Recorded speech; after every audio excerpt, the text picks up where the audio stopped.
আচ্ছা, দূর থেকে যদি আপনি একটা সুন্দর বাড়ি দেখতে পান তাহলে আপনার কি মনে হবে? যদি আমি ওই বাড়িটাতে থাকতে পারি তাহলে আমি মনে হয় অনেক সুখে থাকবো, আমি মনে হয় অনেক হ্যাপি থাকবো। বাইরে থেকে দেখতে গেলে বাড়িটা অনেক চকচক করতেছে, বাইরে টাইলস আছে, উপরে ছাদও আছে।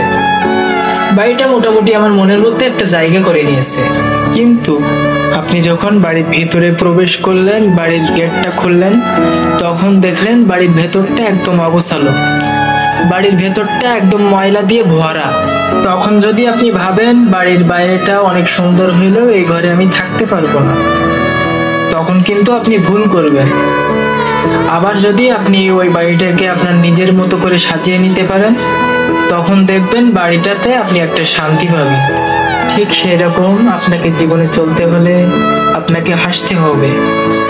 সবার সামনে আপনি যদি এইভাবে হাসেন তাহলে কিন্তু মানুষ মনে করবে যে আপনি মনে হয় অনেক সুখে আছেন। কিন্তু সবাই কি আর জানে যে ঘরের ভিতরে ময়লা আছে? ঘরটাকে বাইরে থেকে দেখতে অনেক ফিটফাট মনে হলেও ঘরের ভিতরে যেমন অনেক ময়লা আছে, ঠিক সেরকম আপনার ওই হাসি মাখা মুখের ভেতরেও কিন্তু অনেক কষ্ট আছে। ওই যে বললাম, বাড়িটার ভেতরে যদি আপনি পরিষ্কার পরিচ্ছন্ন করে থাকতে পারেন তাহলে কিন্তু আপনি একটা শান্তি পাবেন।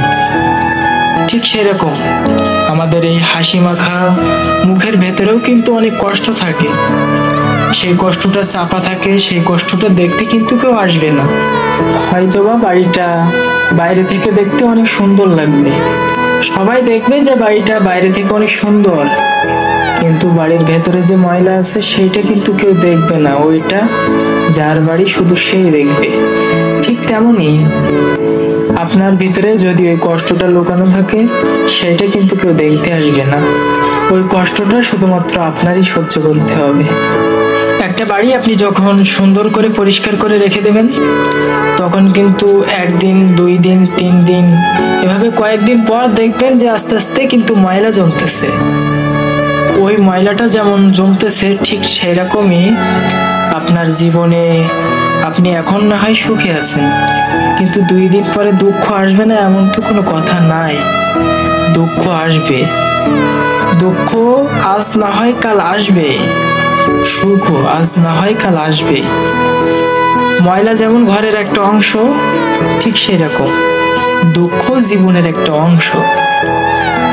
ময়লাটাকে যদি আপনি সুন্দর করে ঝেড়ে আবার প্রতিদিনের মতো রাখতে পারেন তাহলে আপনি যেমন একটা শান্তি পাবেন, ঠিক সেরকম হাজারো কষ্টের ভেতর যদি আপনি নিজেকে মানিয়ে নিতে পারেন তাহলে দেখবেন আপনি সুখী হতে পারবেন। তো জীবনে কখনো যদি বেশি দুঃখ আসে তাহলে আপনি ভেঙে পড়বেন না। ওই যে ঘরের ভিতরের ময়লাগুলো যেমন ঝাড়ু দিলে চলে যায়, ঠিক সেরকম আপনার মনের ভিতরের কষ্টগুলোকে আপনি ধৈর্য ধরে রেখে দেবেন, তখন দেখবেন দুঃখগুলো এমনি সময় হইলে চলে যাবে। সবসময় যে সুখে থাকতে হবে, হাসিতে থাকতে হবে এমনটা কিন্তু কোথাও লেখা নাই। আমাদের এই পৃথিবীর সব থেকে যে সুখী মানুষ আছে না, সেই ব্যক্তিটারও কিন্তু একটু হইলেও দুঃখ আছে, দুঃখ ছাড়া কখনো মানুষ হয় না। এই কষ্টটাকে যদি আপনি মানিয়ে নিতে পারেন তাহলে দেখবেন জীবন সুন্দর। আর যদি ভিডিওটি ভালো লাগে তাহলে একটি শেয়ার করবেন।